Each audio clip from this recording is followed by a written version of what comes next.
was born of Spalding in Zandukwana, Tsolo. Shothi somewhere in Africa, bazalwane. On the 19th of December 1906, before the promulge of the Immorality Act,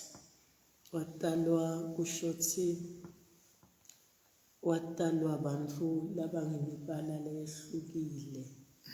Kushothi noma unina yini, ngicabanga unina bekangumuntu omnyama, uyise angumlumbi. Batalwa against, kusho batalwa kushothi ngesikhathi lapho kunemithetho yekuthiwa bantu lebemibala lehlukile abathathani. Ngicabanga ukuthi South Africa, which forbade people of different racial identities from marrying each other. She grew up in a Christian environment, schooling at a local solo school. Her home language was isiXhosa. There you are. While her father spoke English, she was fluent in both languages. Lord Elizabeth kushothena bekakhuluma isiXhosa phinde akhulume nesingisi. She got married at a very tender age. Washada sesemncane, washada na James, ligama lendvodza yakhe, otherwise affectionately called Jimmy. Ligama la James uma bambita kubathi Jimmy na James infoyini. Igama lekumdlalisa Jimmy baby. Umntangeni bebambita njalo le office lo kwasakhula. Ubaba James igama la. Lekana secretary uthi Jimmy baby. But their marriage was childless. Bebede umfana lo mshado loyo.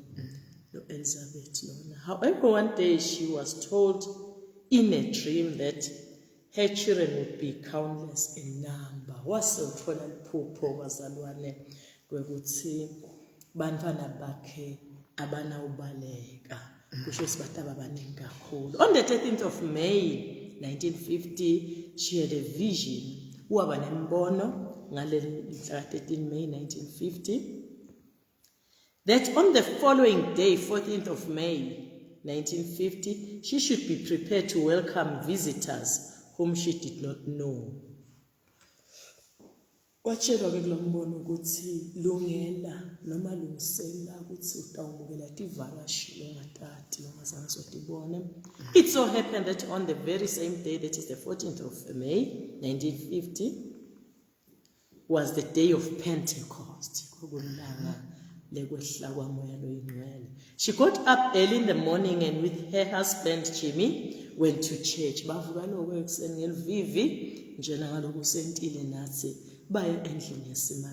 the doorsteps, she was reminded by a voice she heard that she should go back home to welcome her visitors. Wathi nje makathi chaba nyathela lapha emnyango welinakhonjana welithempeli. Wasele yafika lelivi lathi biyele emuva ekhaya njengaloku liphupho likutshelile buyela uyomukela letivakashi. It came to pass that the angel of God was sent to her with a commission that she should, 1, teach people about the Christian principles and values. Waseke uyanikwa wathiwa wena weqala kumele ufundise abantu ngemithetho nemigomo yaNkulunkulu. 2, present the good news of salvation. Ukhulume ngetindzaba letimnanzi tensinziso tekhululeka kwebantu. Exercise the demon exercise mean ukhiphe ubhidlite lapha noma usubdue angisho njalo ini labaphethwe ngemademoni. Her ministry came at a time when the church had a lull in the ministry of healing. Kusho sefika ngesikhathi lapho nakunjana libandla kwangathi lalibinzile thulale libinzisa umnakunjana langathi lalithulile ngenzaba yokuthi uNkulunkulu uyaphilisa unemandla kumphilisa umuntu ukudefend. She was filled with a spirit of joy, wajabula kakhulu, that was expressed in many songs and hymns she wrote. Waqala wahlabela, wajabula kakhulu, wabonakalisa injabulo yakhe ngithi abhale ingoma letiningi lesithi hlabelako ngiyasola leti hymns. The impact of her ministry, imiphumela yenkonzo yakhe ekushumayela kwakhe and healing is still very much alive today as it was 62 years ago. Just le ncwadi lena ibhalwe 62 years ago lena. Makabhala lo muntu lona uthi ke le miphumela yale nkonzo yakhe yalokushumayela kwakhe usevakala namuhla. 5 years after her death, kwase uyashona emva kweminyaka lesihlanu, that there was a call for her to be included in the calendar by the then Bishop of the Diocese of Umtata, Bishop James Schutter.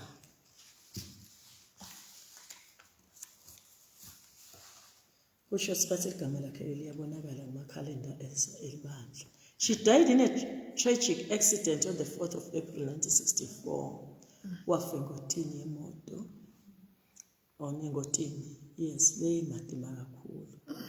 She was obedient to the church and faithful to God until the end. Wathembeka kwaze kwaba sekugcineni kuNkulunkulu nasebandleni. Prayers are still held every day across denominational divide at her sanctuary in Tsolo. Bathekelela eTsolo, angathi uthi kuphi noma isemthatha noma ikuphi bathamisisho, let me not say so, bathi Tsolo basathandaza, bathandaza, angathi noma bathandaza lethi kwakhe noma bathandaza ngayini khona lapho nje. Amen. Amen. Yes, iseTsolo, kusho sileli bandla lakhe lesonto lakhe beseTsolo. Amen. Lapho bathandaza khona. Amen. Amen. Ngetimfundiso takhe.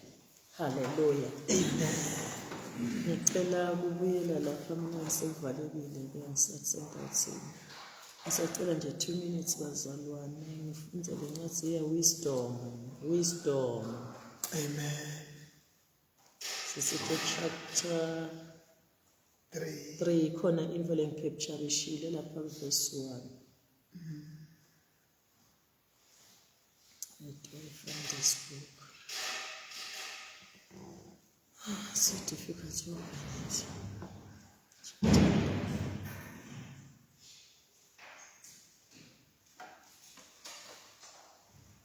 Sayibonga. Angathi noma setayithola yini. Ngale version bebe ibhalwe ngayo la. Wisdom.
But the souls of the righteous are in the hand of God.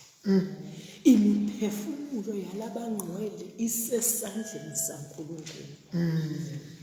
And no torment will ever touch them. Uyabona yini okwesabako wena? uyabona inhlupheko leti sitokushisa Daniel abafakwe imigodzeni kwaje mabhubesa kazana bahle Boshidrak omishak nabo Abednego bafakwe emililweni leyayibani baso yaphinzelelwa kasikhombisa kodwa bazange basha boJohane umfuzi waJesu bafakwa imidramini leyayipilisiwe yeoyili kodwa baphuma banjani shall not touch them bathi noma bakubulutwe emehlo kodwa babona tinto letinkulu uthi nobani the souls of the righteous are in the hand of God Oh yes. In the eyes of the foolish they seem to have died emehlweni alabo labalibele iBhayibheli lithi umuntu olibele ngumuntu ekathi kude enkulunkulu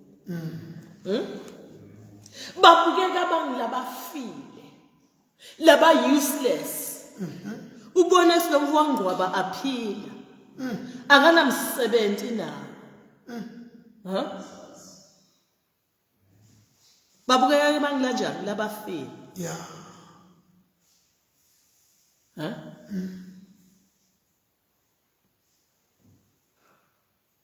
Uthi and their departure was thought to be an affliction.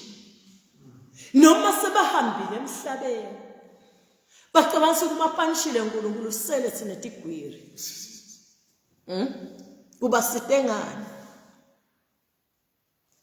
and they are going from us to be their distraction uthi kuphelile ngabo uthi but they are at peace lapho balele khona labahambe ngalobungqwele lesikhuluma ngabo bazalwane sifundzisa ngabo imihla la kule altar sihlatiya imibhalo labahambe phansi balobungqwele bawushiya umhlaba imiphefumulo yabo ilele ngekuthula Amen. Ilele ngani Ngekuthula. Ilele ngekuthula For though in the sight of men they were punished, noma kungabukeka kusemehlweni abantu babani bathola sijeziso ngesibasheshe bahambe emhlabeni, their hope is full of immortality. Jesus, so zebafa. Amen. Having been disciplined.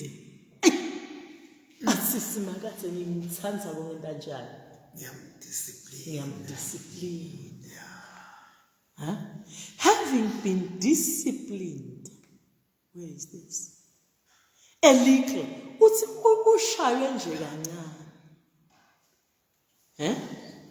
they will receive great good they will receive a great reward because God tested them. Yini nzaba uNkulunkulu bahlolile and found them to be worthy of himself. Wabona silaba bamfanele la. Vuma mzalwane. Ngisithithele umfundisi kwathi wa Michael Angelo naye usanguza yelitshe sifuna ukusanguza yelitshe leli usikhiphele inkosi Davide oma behlulekile labanye eyakhunjana latiwako lanemandla ema-artist lana ahlulekile kwasekelanva yena uwenta njani Michael umhlasele mbulwa lo Davide lelitshe bese kalishaphile Michael Angelo wathi wambuta kuthi wena wayivana enjani ulivele bengabukeki iqala namhla we've come up with a masterpiece wente wathi ngithethe engqondweni yami ngabeka ipicture yabani ya Davide kuthi Davide bekanje ngase ngisusa lokungasiko Davide la kulelitshe Amen. Vuma kuqoqwa ngalamanye amagama vuma kuthestwa akuketi kokubulala ayi testing yaNkulunkulu like TikTok-hamisha i-TikTok-purifier njengegolide le-purifier ngani na? Uthi having tested them, uNkulunkulu wabakhanza ukuthi bayiphasile le test, ngakho-ke bamfanele yena. Uthi lapha ngamaHebheru laba bantu uNkulunkulu akanamahloni ngekuthi abitwe ngithi uNkulunkulu wabo. Luhlobo lonjani lebantu laba? Luhlobo lebantu lebavumile. Namhla sibuka indzaba yelithando. Amen. Sithi verse lethu libani. John chapter 13 verse. Yes, John chapter 13 verse 33. Asulfunze, praise God.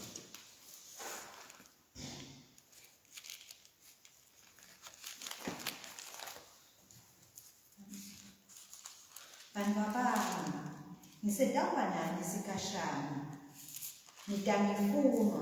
Nitangifuna, kodwa njengalokhu ngasho nakumaJuda, nakini ngiyasho ngithi, lapho ngiyakhona, ngingeke nikhone kuda. 34. Ngininika umyalo nomusha wokuthi, ngithanda ukuthi Jesu uthi banbabami. Amen. Manje, who are his children? Indzaba siyichazile itolo kuthi wanele kuphuma nje Judas Iscariot. Wasuyasala Jesu ukhuluma lamagama.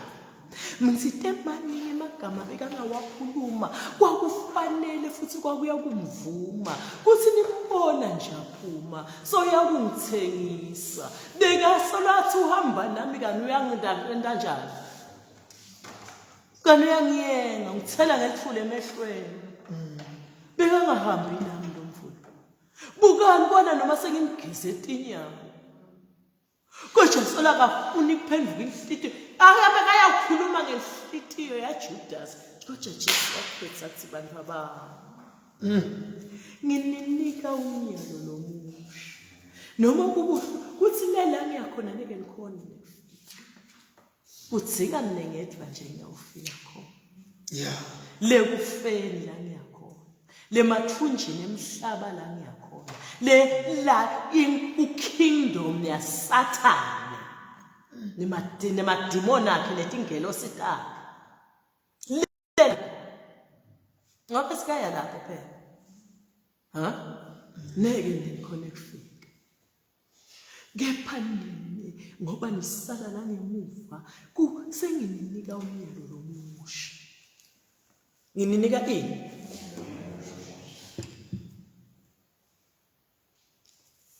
a brand new commandment, a brand new order.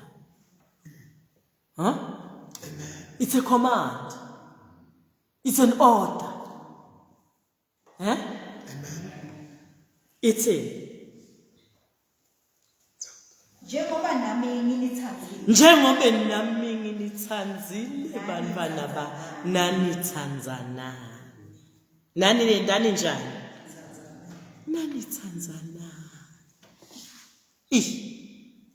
nanithanzana Colossians 3 verse 14 uyathi mfundisi ngisazidla usengafunda ngisasidla ngalenzaba ithi kimi lenzaba uyathi lamhlabeni in the Christian fellowship ngiyabona lo hambo lethu lelikhona Amen. kulendlu yalaba labalandzela Jesu kwangathi ngetinhlangothi etimbili tema groups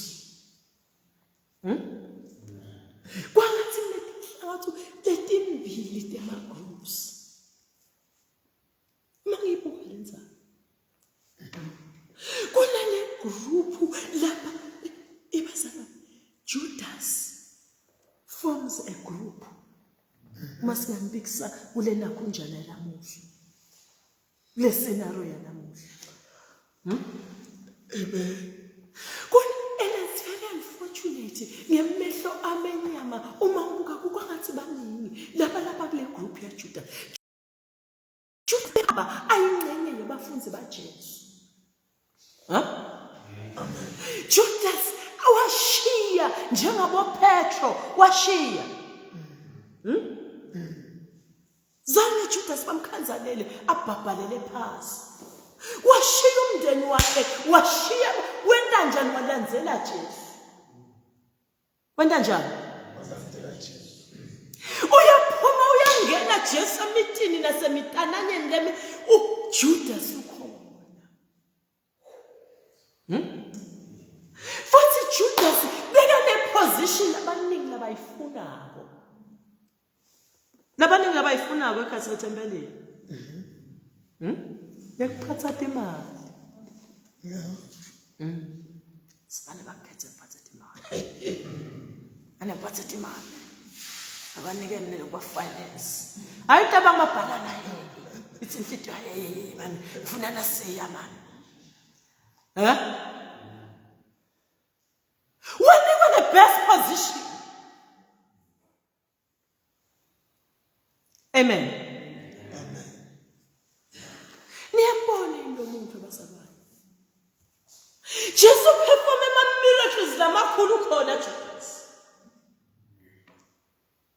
Uyingxenye yesithuku lesahlala phansi noma lesasebenza sekudishelwa nabantu. Lapha lesithuku lesikhulu over 5,000 webantu. Yes. Naye umleni. Sebadlile abantu naye wangena ekhathi wadla. Sebesuthe everybody naye wesuthi. Sebakhoneka lithi imvuthuluka phasi lebetiwile ehloko emabhaskidini la ngithwele khona yisekhathi. Naye kuphi? Usekhathi. Judas Iscariot.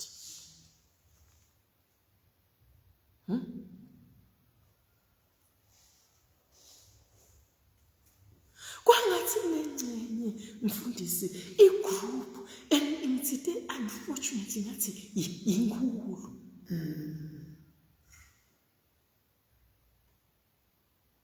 Le Judas ekhathe badle. Amen.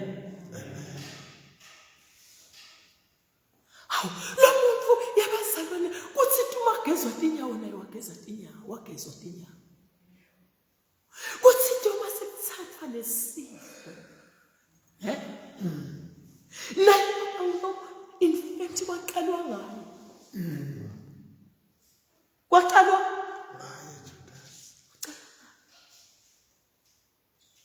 ususi Jesu utawudipa cala lapha kulenzeni.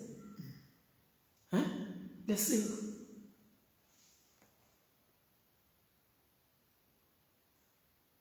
How Judas. Noma sogezwe tinyawo. Noma sonikwe lesinkwa. Sonathe kule ndzebe. Still vele uyahamba ugutuke. Indzaba yinhlitiyo. Indzaba yini? Inhlitiyo yaba lukhuni yaba sinkonkonko. Inhlitiyo yenda njani? Yaba lukhuni. Abenda nje. Ngoba nanzi njalo. Wake wamuva umuntu athi baningi umthethelele kodwa tibetento tingatshengisi ukuthi umthethelele. Awuyabani nacatshaniswa yinabani angina umthethelela mina. Asesifunza naliphi? Like 1 John chapter 3. Okay, asombambe lo collection. Asawufunza lo 1 John chapter 3. Ngamthethelela bani? Wamthethelela njani?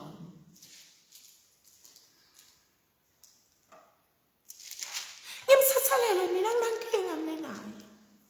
Kodwa makaqhamuka ubheka pha emahlo akafuni ihlangana. Emehlo akafuni kwenda njani? Makambone ecala utawuphuma ngalo. Chapter 3 verse 16. Luthando silwathi ngalokho kuthi yena wanikela ngekuphila kwakhe ngenxa yethu. Nathi ke kufanele sinikele ngekuphila kwethu ngenxa yebazalwane. Nangabe umuntu anawo olive bese ubona umzalwane wakhe loswele angamhawukeli angasho kanjani ukuthi uthando lwaNkulunkulu luhlala enhliziyweni yakhe? Bantu bami asingathanzi ngemali, bantu bami asingathanzi ngemali nje emlomo kuphela, kodwa asithanze ngetendo nangeliciniso. asithanze ngetendo lenva isuke ejuleni kwenhliziyo yakho ukuthi banenthanzi.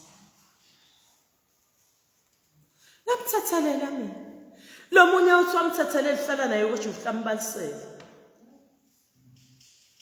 uhlanda njani umbatha kanjani kanti wamthethelela lo muntu?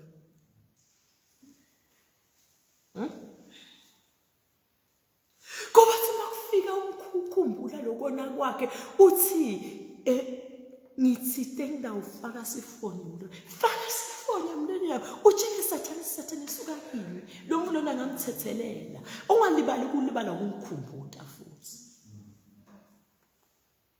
Yabazalwane umuntu mbamba mina kwafika livi kuba nalomunye ngiyamlitha uthi sawubona inkosi uyamkhumbula bani ngisikemna ngiyamkhumbula uthi uyamkhumbula ukuthi beka kwendani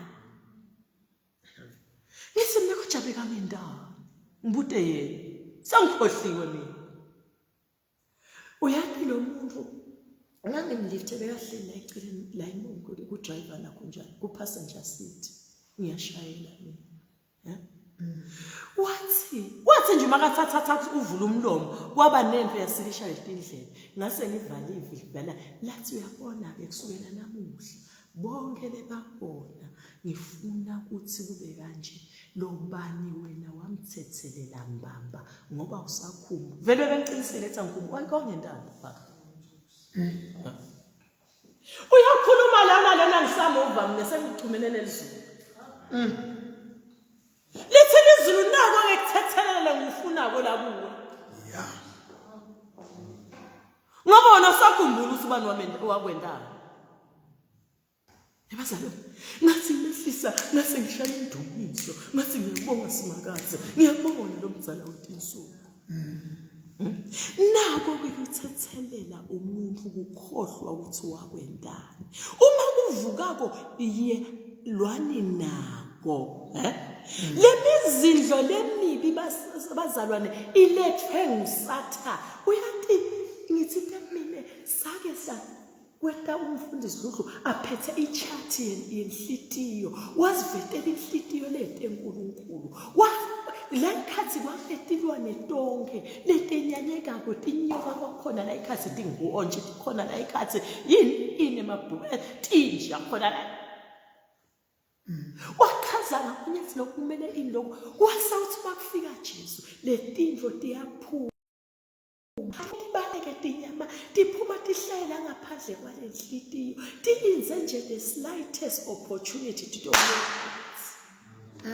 so wena nguwe lokumele each and every day utisite wena ngekuthi wende njani ulwe uthi lenhlitiyo yami lena yesathane ngayinikela kuJesu kubusa Jesu la kulenhlitiyo ngakho mizindlo lemibi solungikhumbuta kusibanwa lo Jesu lo wangithethelela kaMntoni wathi khohlwa tinjenge empumalanga neshonalanga ngakho anginabe solungikhumbula ntono ke bantu sibangendani uthi njenga lokumthanzi nami endani njani ngithanzele khohlwa se thandaza mzalwane Nkosi ngiside ngikhohlwe uma khona into lekumele uyithandazele ukuthi uyikhohlwe emhlabeni thandazela ukukhohlwa bahluphi bakho your persecutors usithandzani bantu bami naningathandzi ngemavi nje aningathandzi ngani ngemavi sikhuluma ngenza indzaba yekuthethelela sinalabanye. Hey, kuthethelela kumananzi kuthethelela. Uthi babone mina sikhuluma ngendaba yekuthethelela. Nayakhona. Uthi mina ngasukelwa ngusikoni wami wenda ABC wathatha lonke inakho njani imali yetinyembeti ngifelwe. Uthi kujana yiwafa wathi before afe wangibita watoqolisa wathi sekafile ngase nabo ke kudlala ngani kudlala ngemvulo ofelwe. Insethelelo le sinenkinga thina bazalwane banamuhla. Soba simile qabana nalabaqabana nami Nkosi. Amen. Wena usathandaza nomthandazo lo what about lo myelo lomusha le uneroom yini lo mthandazo lo yoxabana nalabaqabana nami Nkosi. Tithatama atiholo koshele kuleyo mgodi leyo leti umbele mina. Unayo in iroom kule new covenant kule new command. Kulo myelo lomusha lesinika wona. Ikhona iroom. Ngiyabuda mina bazalwane. Ikhona iroom lomthandazo wa back to the sender. Ikhona iroom. Ngiyabuda. Ngiyavuma ubhaliwe lomthandazo cabana nalabacabana nambhaliwe. But ngibuta lo Jesu lesithi nginika umyelo lomusha. Lo Jesu uze wakhuluma mfundisi. Siyathi ukuthi kusidiweka envulo isongeso. Akhuluma nemthetho lomdzalo. Kepha mina ngithi umuntu makakumukela ke sihlathi lesimnikele sini. Thina maKristu namuhla sifuni lokho. Siza silikhiphe lekathinza mnethinza inhlavu yabani. Yeliso lasimakathi. What about lo myalo wa Jesu? So bitela abafunzi bakhe selimava ke. La petafle. Sekuselimisuzwana lemincane ethayike. Ayokaphe.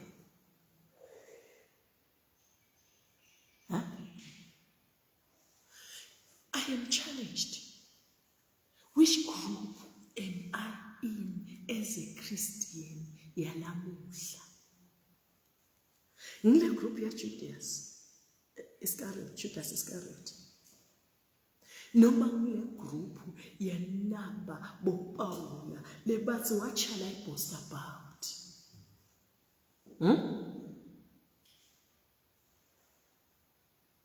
Ngikuyiphi kuna Stefano eBhayibhelini uyathi mina kubeke ngathi nemaKristu anamuhla sithandaza umthandazo waStefano.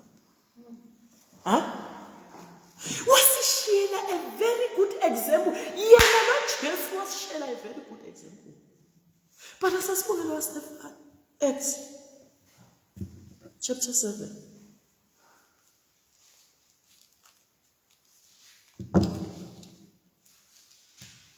Uma ufunza lona kunjani umfunzi wathini? Lo Colossians 3:14.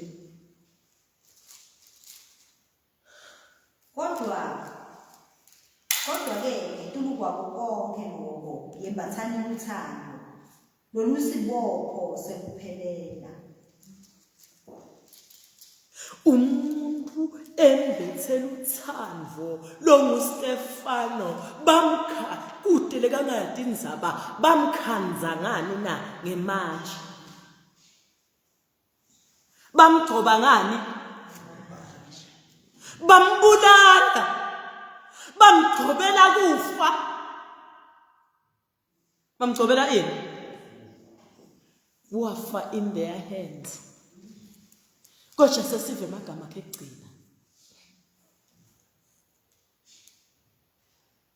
It's chapter 7. Emagama akhe egcina verse 60.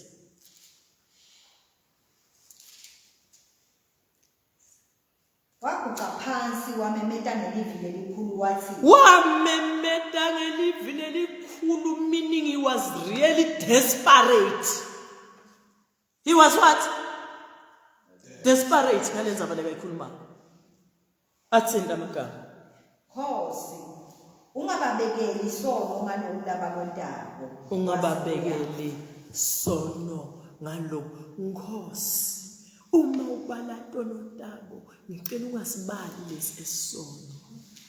Lokugqoba kwabo ngematshe, ngicela Nkosi ungababanishi.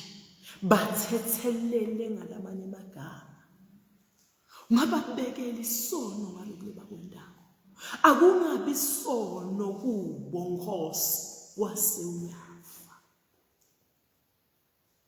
Apha amaKristu lakawukhuluma le nkulumo lena kubantu laba batonza, kubantu laba bendekayo. Ngoba sinikwe umyalo lomusha. Kuthi wami, why do you stick to the old when the new is here? Ungalithela yini liwayini kukhuluma esikhumbeni lesitsala sita upumuka lwayini lelisha. Sitawona njani? Neke siyicontain lenze. Yini ngathi sitikhumba letinzala. Jesus. Silingisa Judas Iscariot. Wabona ukuthi ngcono upumuka. Ngolise wonke umuntu endlini.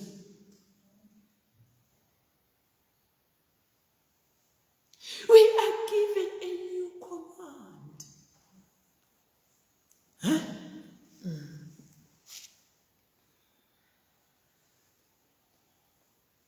Ngininika umyalo lomusha.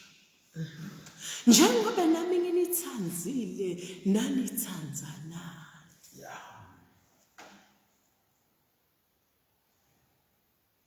What's in 1 John chapter 3 verse 16, It's so easy to memorize this verse in Fundise. Ngoba ngale, if God sola in John chapter 3 verse 16. Ngalapha 1 John chapter 3 verse 16. Asithanze ngetento ngeliqiniso. Kungabe ebazalwane bahlushwa ukukhuluma ngimthethelele. Angisuya lapha iverse lesithi emthethelele lo muntu. Lithi temthanze lo muntu. Angimenyenye mina baba. Kube ngiyamenyenya ngabe ngentana. Ngenda njani ngimmeme yini? Nje sathi ngiyamthanza kusho umzalwane lowamukela Jesu Kristu. Lodla sidla. Lodla ini? Eucharist. Ibazalwane nasesinecala elikhulu. Ngiyamukela ndli Eucharist. Etikwa lenhliziyo lenje. Yini ngathi ngilokubhuza kwabani? Lokubhuzwa nguJudas Iscariot. Mana ngitibona. Mina ngisendleleni ngezulwini ngiyatiyenga ngiyadikhohlisa.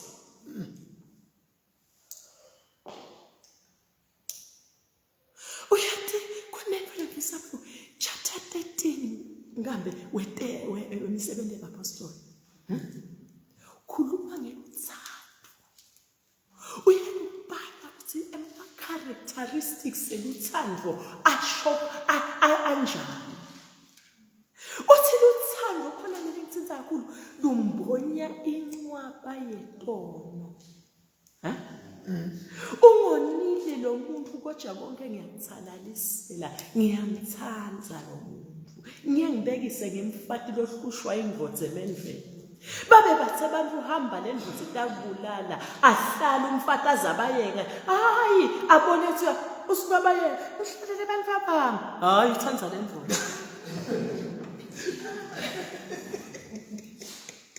Thanza lendlu. Luphi lo thando lo? Ekhathe bandle.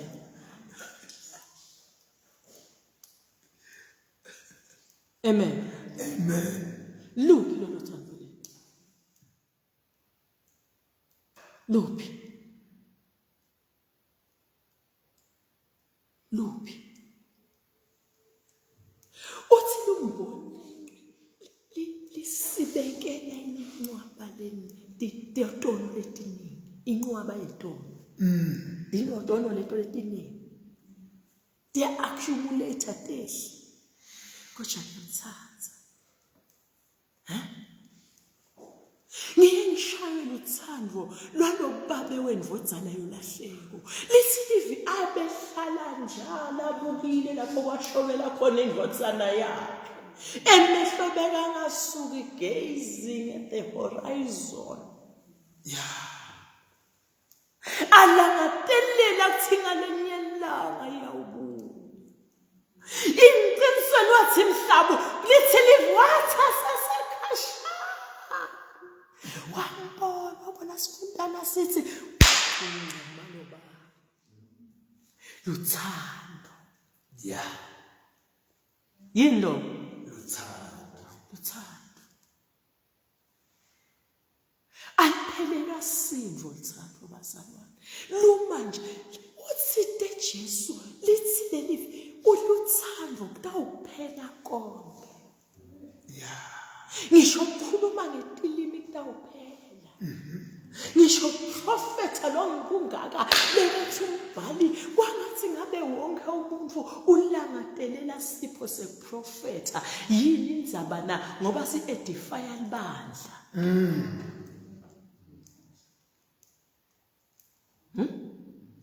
sitawuphela lesi-edifya libandla kodwa khona lokuya uma ingunaphakade lothando ngisho emazulwini kule kingdom lesilangatelelako lesisiya kuyo uyewuma luthando amen kuyawuma luthando senda njani ke bazalwane bantu abami phinde sifunze levesi seningathanzi ngemavi nje 1 John 3 chapter 16 1 John 3 chapter 3 verse 16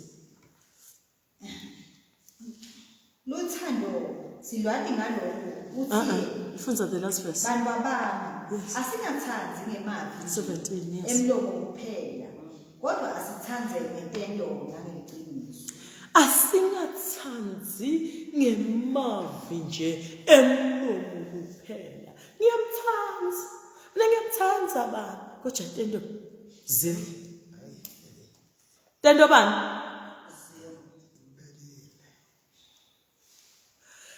uthi Jesu sinabudlelwane buni nine nabudlelwane buni thina nisadumselana nodwana nisathanzana nodwana you have no relationship with God mohluleka kuthanza umuntu ekabonile in fact mohluleka kuthanza umuntu ekabonako angibeke kanjani uyabona lo muntu on a daily basis uyatwela ngase Jesu uyiqala lenzaba uyikhuluma kacala uyikhuluma letafuleni kusukela ekuqaleni ukhulume yona lenzaba kusukela kuphi eqaleni waze wathi mithandazo yena inawuvakala uma tithatenu ningadicoleli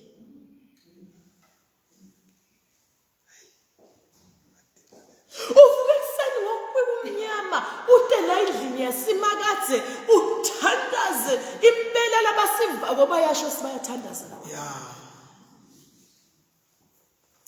khona indzaba thandweni kodwa khona lekumele ukunaka emsalwane empilweni yakho elihambeni lwakho lolukholo elihambeni lakho lokholo yabo kana sekakhuluma angaze akhulume kanje yeyi wena suka lapho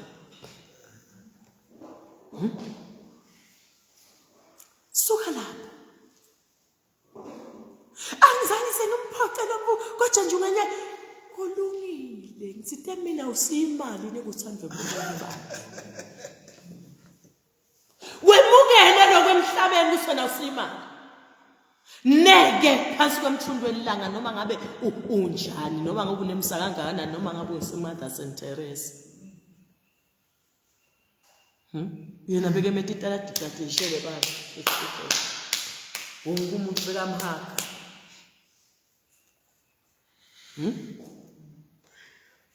Neke base bantu bakuthanze bonke. Jesus.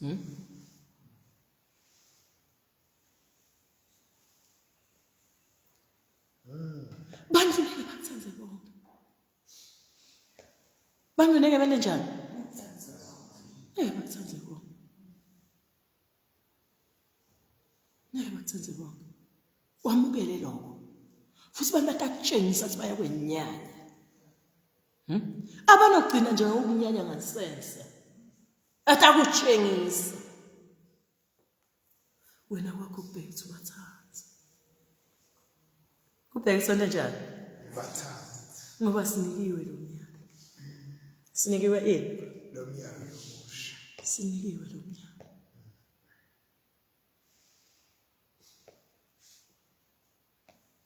Psalms 50. Ngisani lifunze nje ngefesi. Psalms 50.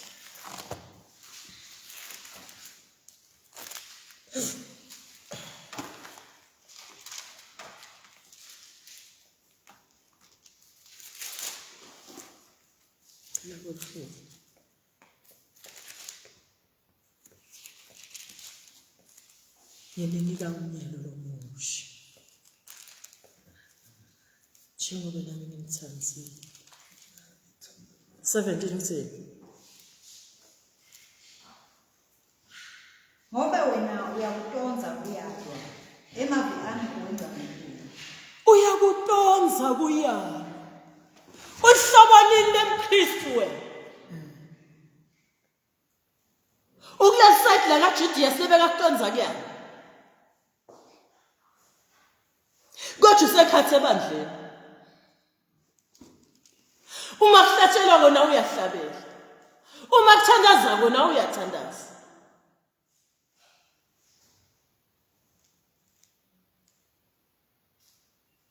Ngobe wena uyakutonza kuyana.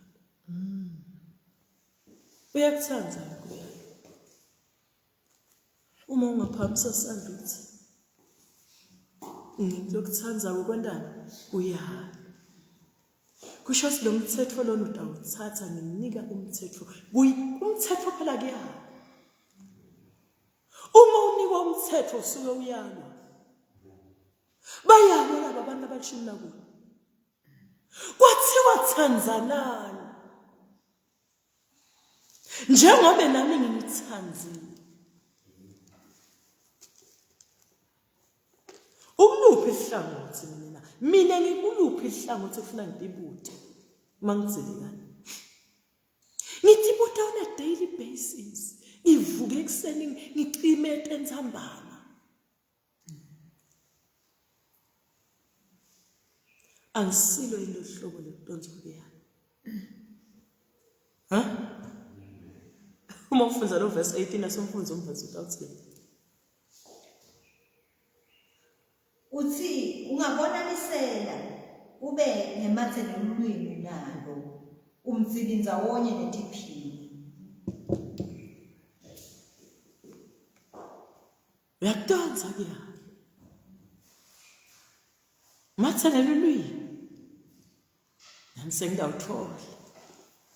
Yayimako vesini mfundisi wami.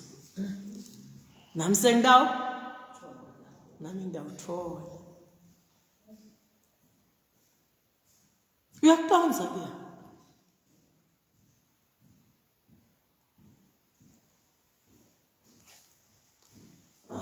Nkosi isakuwe idalule ngibuka tsibaphe maKristu latawufana nabo Stefano Abba Father ngisite uze ungababaleli lokule bakwendabo kuthi kusono. That is the line bazalwa methine maKristu should be told nakunjani told.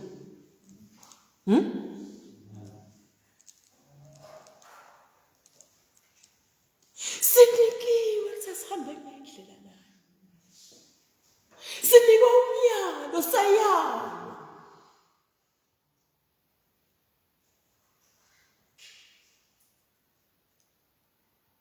Tanzania. Ngithi le ndzaba iyasishaya thina maKristu namuhla. Futhi le mvo lena bazalwane iyawusimikisa sokona nandzaba sesibaningi kangakanani. Kufuna sesike sibuke sizindlela. Nkosi ngisite. Ngiyavuma laba ngonila ngabathethelele. Ngicela ukuthi kusukela namuhla Nkosi ungiphethe ngibathethelele. Ngibe nelidlelwane, close relationship nebantu labangonile. Lithi phela sitshengise ngentendo. Wasisho ngimthethelela lapha. Uke wangivamthini?